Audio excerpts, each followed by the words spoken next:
Bombshell ruling after bombshell ruling from the Supreme Court on Friday. And most of our viewers probably know about the nationwide injunction ruling, where the Supreme Court held that individuals can't seek nationwide injunctions anymore, but it left open the possibility for nationwide class actions if certain requirements are met, and that states can get nationwide injunctions. That case got a lot of attention because the nationwide injunction at issue was protecting something we all thought was sacrosanct: birthright citizenship. The Supreme Court did not get at the issue of birthright citizenship. Birthright citizenship still exists, to be clear. It's still preserved under the Constitution, despite the Trump regime wanting to get rid of birthright citizenship. A merits-based decision hasn't happened. And Harry and I did another take.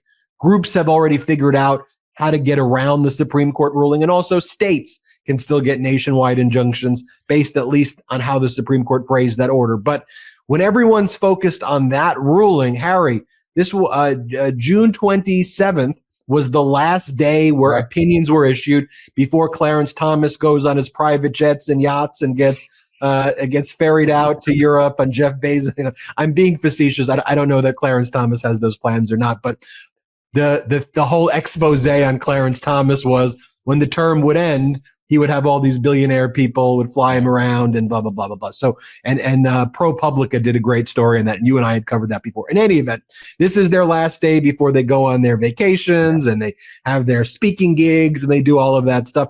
There were other major decisions that are arguably significantly more impactful on the day-to-day life of Americans, on civil rights, on everybody's relationship with the Constitution, on states' rights, federal rights. So I don't want those other cases to get overshadowed. So our resident Supreme Court expert from Talking Feds, Harry Litman, who was a top official at the Department of Justice and the former top federal prosecutor in the Western District of Pennsylvania. You followed all of these decisions. Let's talk the other cases, because you and I did a take already on the nationwide injunction.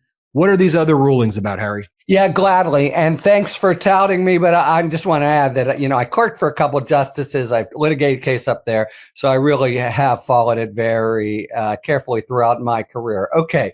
There are two cases, one that really perpetuated this very strong trend of the uber conservative, the 6-3, and this was June, and this was the last day in June. So it was pretty definitive, 6-3, 6-3, 6-3, with dissents from the three and reading from the bench and the like. And then there was one that broke new conservative ground that people don't seem to have noticed. So the first one I have in mind is Mahmoud versus Taylor, where you have parents who say for religious reasons, when in the public schools there's a curriculum, as there is, that has any kind of LGBTQ plus content, we don't want our kids even to listen to that. Now, you couldn't say that right about Algebra 2. You couldn't say that about the Civil War, but they are advancing a free exercise clause claim to say actually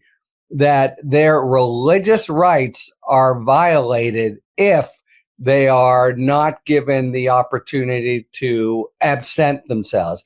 That's the kind of argument that would have never flown 10 years ago. You would have thought about, is there maybe an establishment clause violation with giving special solicitude to religion? But this is a court that's been super solicitous of religious rights. And they do that here, and we saw them do it in COVID and later. Basically, there's just this very special status for this court of people who are making free exercise claims, and they've come more and more to trump, as it were, the establishment clause claims that used to be this sort of analytic framework. Second, there's a case from out of Texas where Texas passed a law, and it has to do with purveyors of obscene, but also indecent and pornographic material, sexually themed material. And what it said is producers have to go to a lot of trouble and figure out if a certain percentage of people who are going and accessing your stuff are minors. Okay, and the court says that's okay and upholds it. And Justice Kagan, in dissent, says no. Now, it's really important to understand everybody, Justice Kagan, everyone said, look, that states have special interest in keeping obscene materials out of the hands of minors. And indeed they do, although as a parent, and other parents here, I'm sure would endorse, can say, good luck to them. It just seems like that train has left the station, as it were. But they do. So the point is whether states can do things for that reason that burden the constitutional rights under the First Amendment, which they have, of adults who want to access this material. Every case where this has come up in the past, the court has applied a strict scrutiny test. Although people often talk about strict in theory, fatal in fact, these were challenges that would sometimes win. But basically, the state would have to show there's no other way to do it, to do our really important interest of keeping things out of from minors' eyes, unless we really restrict adults this way.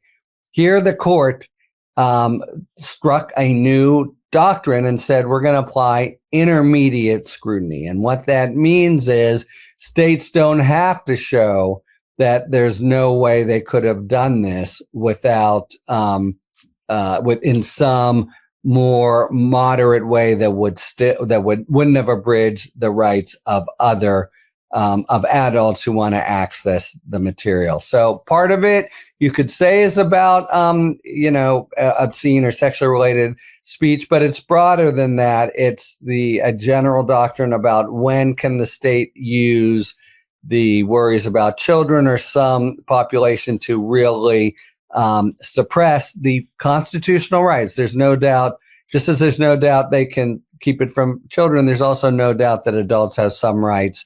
And they redrew the balance here, did the court, in a way that I doubt will get that much attention in the first couple rounds of coverage, to basically make it easier for states to do that. States don't have to show that we really have to do it this way.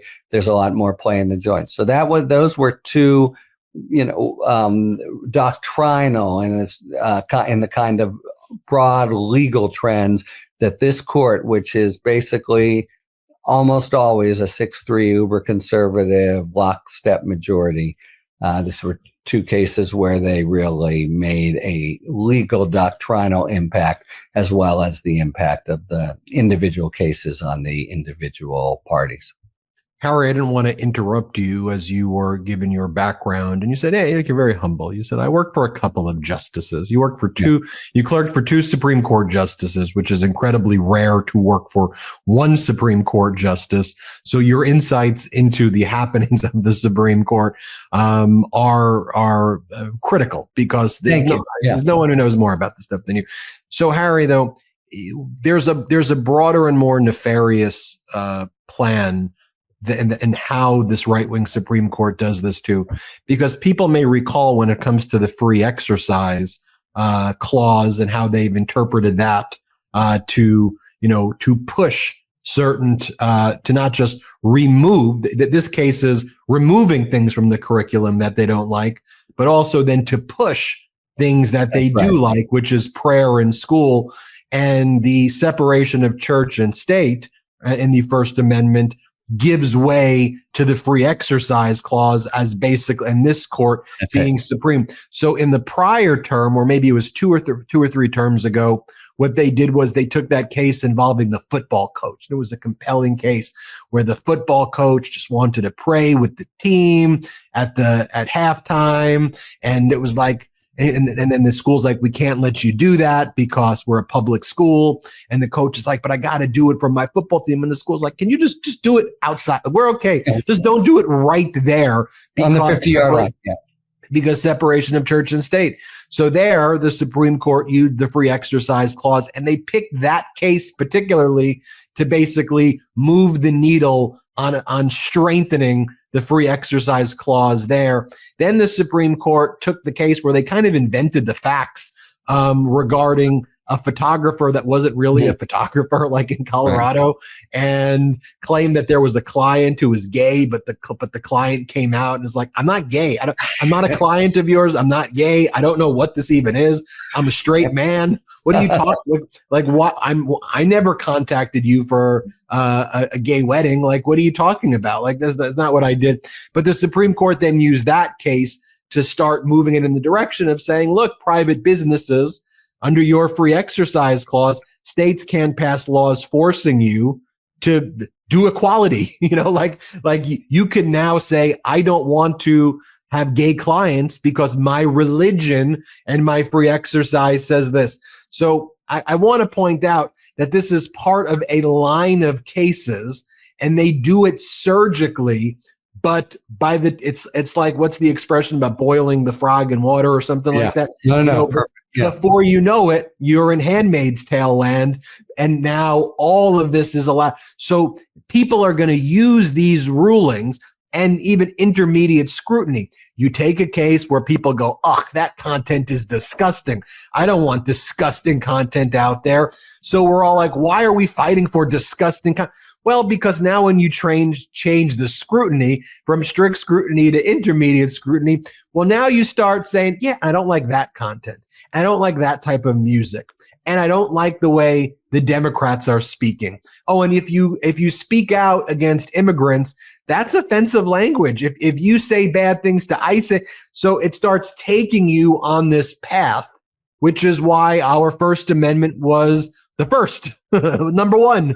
I'll give you the final word, Harry. Yeah, no, so it's really true. I think one of the 2 or 3 biggest storylines of the whole Roberts Court over the last 10 years has been this emergence of real robust free exercise claims. The progressives have been able to beat it back only a very little bit. And it seems to me that at least some among the court, we know for sure Alito and Thomas, have really have taken aboard this notion that I think a lot of religious people have, and yet strike others, and it's partly blue-red, it's partly secular religious, as really overstated, but they believe that religious people in this country are the subject of great hostility, and they need to sort of balance that.